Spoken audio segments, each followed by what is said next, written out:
Welcome to Western Perspective. I'm Madeline Lombardi.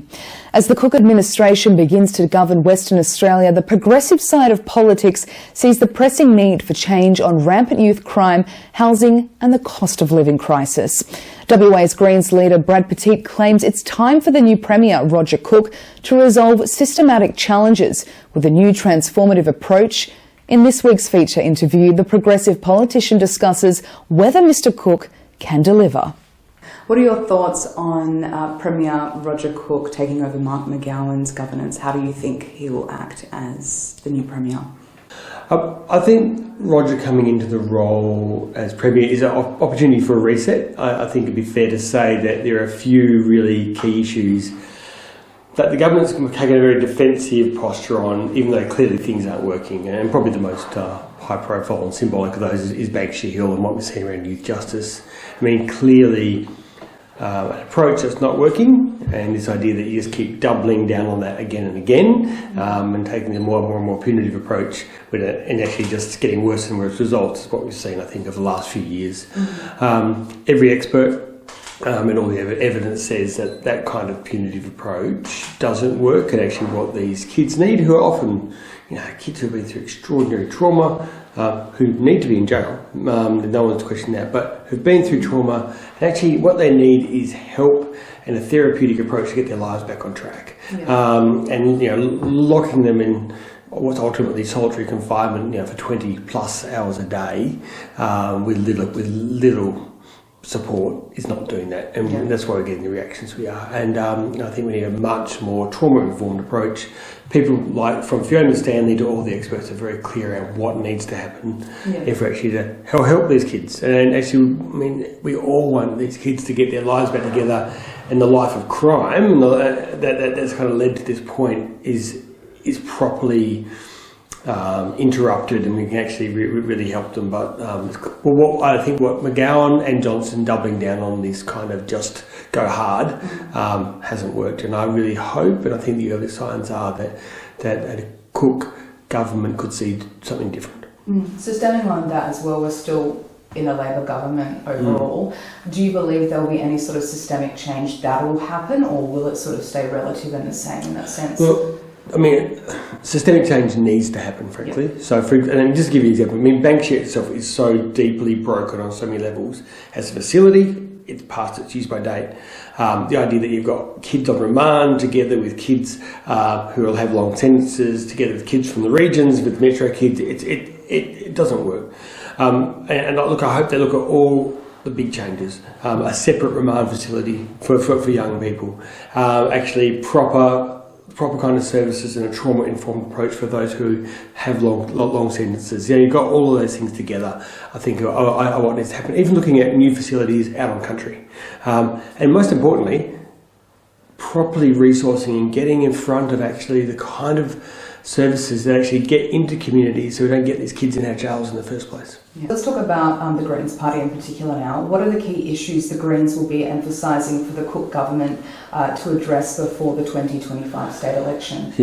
So there are a few. Obviously the big changes in the youth justice space need to happen.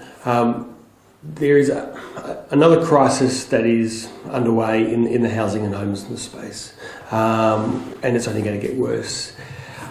Whilst there has been good new investment in housing, I mean, obviously delivering that has been very hard, and we need a much more diverse approach around actually new housing, different kinds of housing, that actually properly recognises that we've got a crisis. We've got families living in cars. You've got women unable to escape domestic violence.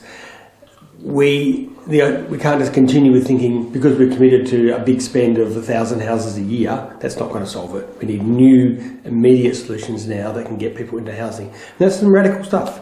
That's actually saying that the 5,000 Airbnb properties that are currently in Perth, they probably need to be incentivised to come out of Airbnb into long-term housing. More than 20,000 of those across the state. In the regional areas, that applies equally importantly. These kind of I think innovative solutions need to be back on the table. Encouraging people who have holiday houses, second houses, to bring them back into the long-term market. A range of kind of quick builds that actually see housing are made available right now for people, I think is going to be really important. And we haven't, so we are seeing some good movement in this space, but it needs to be much more holistic, much more innovative if we're to address the crisis that is right in front of us today. Yeah. And just to give you another totally different example of what we would like to see, obviously the other key space where WA has been underperforming terribly is in response to climate change and emissions. WA remains the only state where emissions have gone up since 2005, and frankly emissions are projected to go up further in the decade that greenhouse gas emissions need to come down radically. Mm-hmm. So WA needs to seriously actually work out what it's going to do. We've got a sexual emissions reductions process under place, but it's under-resourced. There's no immediate funding for actually how we can, as a community and as a state, bring our emissions down. Mm-hmm. Be it around electrifying our houses, electrifying our transport. There's a range of really great stuff we can do, but the state government needs to step up and provide some leadership. According to national poll figures, what are your concerns towards the vote for yes dropping in the Voice to Parliament campaign? Look, I mean, the Voice to Parliament is so important that we get a yes vote up. And I think I still have confidence that it will get up, but I think there needs to be much more conversation and understanding around what it is and unpacking it for people. Because people are like, oh, changing the Constitution is big. Yeah.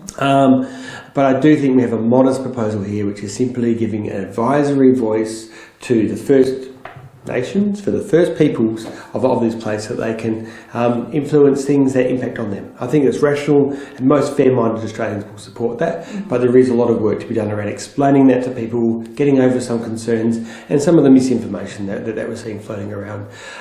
Look, there's probably 4 or 5 months to go before the actual referendum. I'm confident that the more it's talked about, the stronger the yes vote will get, and so I think we just need to keep working on that. That was WA Greens leader Brad Pettit. You can read our weekly premium news stories on the WAMN Extra News Club, supporting independent local news and keeping democracy strong. And now here's Leo Puglisi with what's coming up on 6 News Tonight.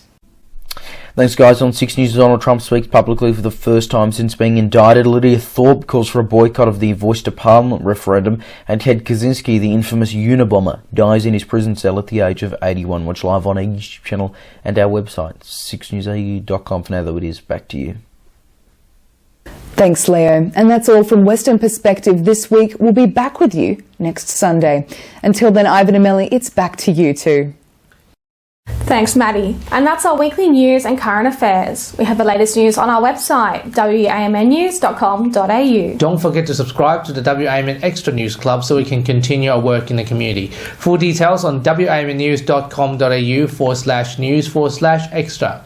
From Melly and myself, wish you good health, good night. See you next Sunday. Thanks for watching.